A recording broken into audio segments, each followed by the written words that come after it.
Aimé Bill, vous avez évoqué des faux. Est-ce que, sans vouloir être malhonnête, sans vouloir être voyeur, parce qu'ici ça dépasse l'entendement ce que vous racontez dans votre livre, est-ce que vous pouvez donner un exemple? C'est possible? Tellement. Je vais vous en donner un beau. Donc il y a une instruction qui s'ouvre chez le juge Pignolet suite à un faux procès-verbal du commandant du terme. Et donc le 3 avril 98, le directeur Richard Driessen, directeur du personnel, donc écrit au procureur général pour dire que d'autres dossiers.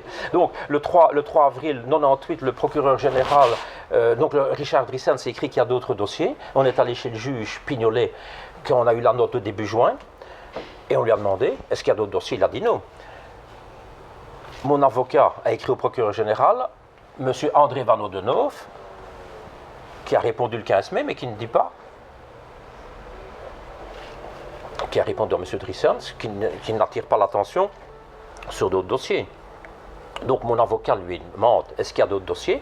M. Van Oudenhoff, dans sa profonde malhonnêteté, comme toute la bande, malgré que les procureurs généraux, honoraires ou pas, ou émérites, je ne sais pas comment vous les appelez, mais pour moi, c'est une cabale, une association de malfaiteurs, d'une coalition de fonctionnaires. Monsieur le procureur général, quand mon avocat vous a écrit pour savoir quels étaient les autres dossiers, vous n'avez pas répondu.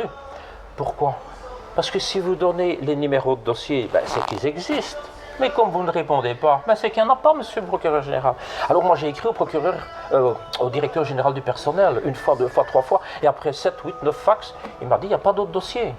Donc qu'est-ce que j'ai fait avec Patrick? On est fort de sa réponse, on est allé au comité P, on a déposé plainte contre Richard Driessen pour ce faux rapport, pour cette fausse note de dire qu'il y a d'autres dossiers. Et le comité P l'a entendu, et le comité P, il dit il n'y a pas d'autres dossiers. C'est le colonel Brabant qui m'a dit ça. Mais je n'ai pas vérifié. Il faut demander au colonel Brabant. Et l'enquête s'arrête là. Et M. Brabant n'est pas entendu. Parce qu'autrement, un des deux, de nouveau, un de vous deux ne dit pas la vérité. Richard Driessen dit ça et Brabant dit ça. Alors, et on est obligé d'arriver à ce stade-là. Donc, à ce moment-là, ça reste comme ça. C'est le colonel Brabant qui m'a dit. Et ça reste comme ça. C'est pas normal. Voilà. Vous voulez un faux? Pour moi, c'est un faux, parce que ça porte préjudice. Ce n'est pas une erreur, c'est dire d'autres dossiers. Quand on est directeur du personnel, on sait de quoi on parle. Alors, quand on parle, ce n'est pas une erreur de date ou quoi que ce soit ici, c'est un faux. Voilà. Maintenant, je vais vous en donner un deuxième. Il y a un rapport de relecture qui s'appelle le rapport Antenne 401. Eh bien là, c'est un rapport qui est faux. Il y a un procès-verbal. Normalement, un procès-verbal, il n'a qu'une date, il n'a qu'un numéro. Eh bien, il y a un procès-verbal qui porte deux numéros, le 152-488 ou le 152-487 sur la deuxième page. Et sur la première page d'un, il est fait du 10 mars. Sur la première page de l'autre, il est fait le 10 octobre. Et la réalité, c'est le 16 octobre. Alors, expliquez-moi un petit peu. Et tout ça pour salir Regina Louf, pour démolir Regina Louf qui avait dit que Weinstein était la championne. Alors, si Regina Louf est une menteuse, est-ce qu'il faut chipoter comme ça? On n'a qu'à nous laisser taper dans le mur. Non.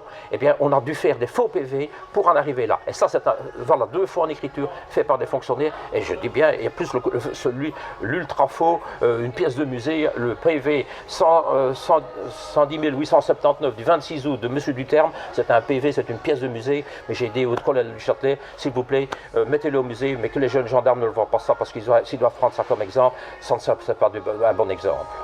Et je crois que M. Terling, dans sa synthèse, dans sa préface, il a vu ce PV, il a vu toute l'enquête, et ce qu'il a écrit, je crois qu'il est d'accord avec moi, c'est un faux PV. Un faux PV basé sur un faux rapport. Et tous ces gens n'ont jamais été inquiétés. Aimé, merci pour tout ce que vous venez de dire. Vous, mes amis, vous savez ce qu'il vous reste à faire et quel livre acheter, car on n'a évoqué qu'une petite partie, bien sûr, des affaires. Je voudrais vous donner un petit conseil. Donner un petit conseil, pas à vous, mais aux gens qui vont lire le livre. Je vous conseillerais de faire comme moi je l'ai fait à un moment donné, quand j'ai eu le plaisir de pouvoir le découvrir, c'est de bien sûr lire le livre, mais de vous équiper, soit d'une tablette, soit d'un ordinateur, soit de votre GSM. Et il y a tellement de personnages dans votre livre, vous êtes un véritable Dostoïevski. Et grâce à ça, vous pourrez retrouver, en tapant le nom de personnes... Ah oui, il y a longtemps. C'est pas moi, hein. Non. N'allez pas le dire à Pignolet parce que donc, il est capable de revenir. Je ne dirai à personne. D'ailleurs, pour Pignolet, hein, Jacques, tu te rappelles quand on t'a dit la dioxine, c'est pas nous. Festina, c'est pas nous. On est allé. Et la greffière, qu'est-ce qu'elle a dit? Hein? Je ne sais pas, parce qu'il y a peut-être un lien de vie. Jacques, c'est pas nous, il n'y a plus rien. On n'a rien fait, Jacques.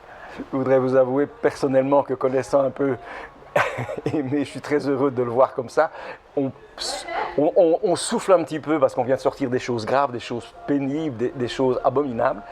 Je reviens à ce que je disais précédemment. Oui, utilisez votre support pour aller taper les noms des personnes qui sont incriminées. Vous verrez ainsi leur visage. Vous pourrez les revoir parce que c'est vrai qu'avec le temps qui est passé, on ne se fait plus une idée de qui était qui. Et là, je vous promets que vous allez vous aussi vous faire une petite idée.